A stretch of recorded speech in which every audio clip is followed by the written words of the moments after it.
Faith Time is our weekly conversation on matters of faith. Now, some ministers have been around for a long time. Others are just getting their start. We talked with Jeff Gardner, the new pastor at Daphne Baptist Church, about the best way to start in a new church. We need to start small, do it right, and build it strong. And I think that's the key in any situation, especially in a church situation. And I think we have to apply that at every level of what we do in the life of the church. But I also think that a big part of it is predicated on relationships. And we have to develop those relationships in those early days when we first come into the church. We've been really fortunate at Daphne.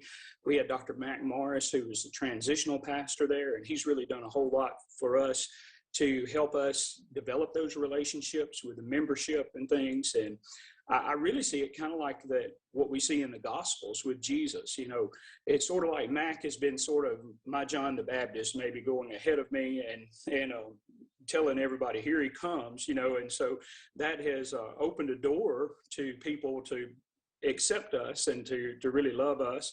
But also, I think that you can see how it's been this situation of developing these relationships, like Jesus poured into his disciples, and then he sent them out into the world to literally turn the world upside down, is what we read in Scripture. So how do you keep the current congregation while drawing others in? Well, again, I think that's all about relationships. A lot of this really comes back to relationships. And I think it's important to maintain a healthy balance between honoring the past, but also looking toward the future. But that's not necessarily a 50-50 proposition with people. Now, meteorologist Grant Skinner with your first alerts.